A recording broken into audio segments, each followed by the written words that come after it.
Okay, I want to move on to the basic cadets. We have essentially 322 is the number that I've gleaned from looking through service bulletins and all of the, because a lot of the service bulletins give number, serial number limits to what was being repaired or fixed or had to be worked on. So 322 is really our number.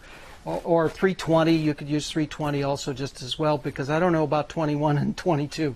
But I've seen a number, 322, as the highest serial number that I've ever seen. But we also know that perhaps, and again, Karen's got information on this a little bit. I've always claimed that the last 8 went to Bolivia, but maybe not the last 8. Maybe they were plucked out of the serial number lineup. Some could have come out from, 300 through 304, they were pulled out, and then 312 through 316 got pulled out. We don't know, and Dan Hagedorn's book on Lend-Lease aircraft, which covers the L-8, does not give us serial numbers. So we don't know which Interstate Cadets, but we do know that 8 of them went to Bolivia, and one of them has made a ghost appearance in Karen's beautiful cadet. So that's really nice, because we suspect that there's got to be nothing left of the original 8 Bolivian cadets. They've got to be gone. But that's what they look like, and that was the Lend-Lease L8. So if you're ever in a Jeopardy game or a contest of wits, the L8 was the Interstate Cadet, and there were 8 of them, or whatever, how that works. So that's the little sidebar on that. But the rest of them, out of that other 310 or 12 or however many you want to count, it was broken down into that, of course, that prototype airplane, and then the first 20 airplanes that came off the production line were unique in a couple of features. They were, of course, small tail, 65 Continental, the standard wing, of course, and then the features that made it unusual or different was that the elevator control cables came all the way to the rear stick. The front and rear stick, of course, were tied together, but the cables came off of the rear stick, which meant that the top cable came right through about where the back seat would normally have been. And so it's not that they raised it up, they just designed that rear seat up quite a bit higher. It's about 3 inches higher than a standard one. And the original of those first 20, that back seat, not only did it sit up higher, it was more in the shape and size of the front seat, which of course we know as the narrow seat, and the back seat's a little bit wider. Well, I don't know how this happened, but you can imagine that instructors immediately started to complain, saying, this seat is uncomfortable, meaning I need it wider. and they were up kind of too high, and once you get up too high, then you're ducking down under the windows to see things. So they immediately changed that. So the first 20, and they were in the serial numbers starting 28. So there's 28. I think it starts about 310. I think is the next after the prototype. Serial number 2 is about 310. I think. Dan Malin he's a local guy here, Kansas City area, has number 4, and that's our oldest cadet. And I think it's 312 is the end number. I'm not sure on that. But they ran those consecutive serial number end numbers, and then the next batch they changed that tail elevator column. They moved the seat down, widened it out for those wide body instructors who had to sit in the back, and a few other little changes, but not well. And of course, the big change was to our belt crank unit underneath for the elevator cables, and the push rod set up to that, which all the rest of them had from then on. So only that first 19 or 20 airplanes had that unique cable set up to the stick, and then from there on up until 121. They had a small, what we call now the small tail, because from 122 on they built the larger tail, and that was all about spin recovery. If you aft loaded that early cadet with the smaller tail, it wouldn't come out of the spin very well, the way the CAA wanted it to. And so they decided, well, let's make a little bigger tail, bigger fin, bigger rudder, and that'll give us another 50 pounds in the baggage, or 40 in the baggage, but another 50 pounds gross, and it would come out of the spin just fine. So that was their solution to the problem. So from 122 on, we've got that large tail, and from then on, with the large tail, you could do the 1250.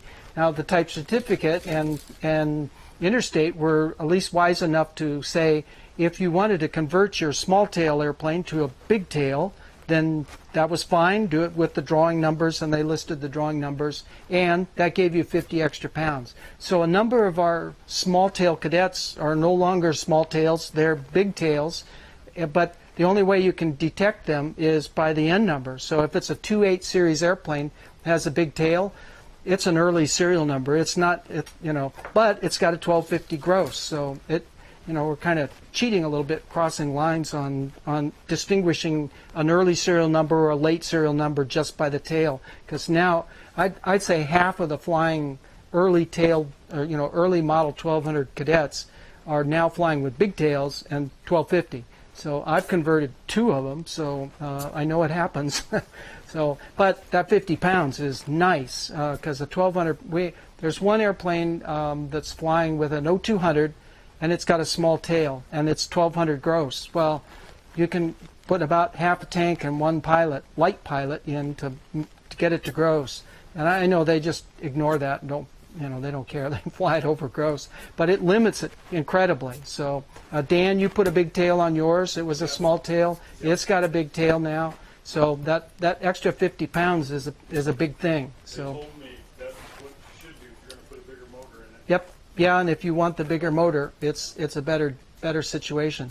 So there's that bunch, and then that last bunch from at serial number 180, they also got tight in the production, or it's not exactly the production, but they were kind of low man on the totem pole in terms of getting engines out of Continental. And Continental could not supply them because they were really building them. So they went to Franklin and set up from 180 on, you could have a Franklin engine. And the basic one was started with a 65 Franklin, and I did a 65 Franklin Cadet once, and it was not exactly a ball of fire. So, in fact, that's the one that now has an 0200 in it. So that's how they reacted to the 65 Franklin. It's a good engine. It was smooth, but it just didn't have a lot of power. And yet they produced 65 Franklin Cadets right up. You'll see serial numbers up in the 300s, early 300s, that had 65 Franklins in them. So they were still selling them with the 65 Franklin. But the big change was to the 85, 90 Franklins and our later serial numbers, and those show up. Matt's is 212, isn't it? Right. Yep. I think Matt's back there somewhere. Yeah. Yeah, his is 212, and we found another one. I found another one at 210, I think it is, that was a 90 Franklin. We were thinking that his was maybe the prototype because it was definitely the photo baby, but apparently there were a couple of others that were earlier. But of the 85, 90 Franklins, now they had some specific changes to them also. They had what we call the heavy wing, a little thicker doubler plates. The spars were the same, but the doubler plates were added onto. And then they wrapped the full D section of aluminum around the leading edge, which is another change. You can go look at the cadets out there, and in fact, afterwards, that's a good exercise, because every cadet that's out there, of all 7 of them, there's several unique things. You can find I think there's only one small tail, and the rest are big tails, I think. There's 2 90 Franklin powered, well, they're not powered that anymore, but they came out of the factory as 90 Franklins, and the distinguishing visual thing is counterweights on the ailerons. So Mike's and Matt's came out of the factory as 90 Franklins. Of course, the 90 Franklin is gone, and C9 or C85 and 0200 are on them now, but the counterweights are there. And with that heavier wing and the counterbalance, the gross weight was up to 1,300 pounds, and the VNE went from 137 to 155 or 157, somewhere up there. So it was, another 20 miles an hour faster on the VNE. So these guys can do screaming dives up to 140 or 50 miles an hour, which we want to see tomorrow, guys. Don't turn. Don't hold your Yeah, I can hardly imagine going more than about 120 in a cadet, but 120 is just okay. That's fine. That's all we need to do here. So, but those are good, strong airplanes, and both of Kent Peach's airplanes are not 1,300-pound airplanes. But after seeing what he was doing with his wings, other people and myself said, Kent, you better do a full D section, double your front spars, and make a heavy wing on your airshow cadets, because he was tearing them apart, wiggling them, twisting them. They were looking not too happy. So both of his airplanes, even though they're not 1,300-pound airplanes, I think they're 1250s, have heavy wings and stuff on them, but not counterbalanced ailerons, because he kept the early thing. Well, and that's another thing. Just because you've got a heavy wing doesn't mean you can necessarily go to 157 for your VNE.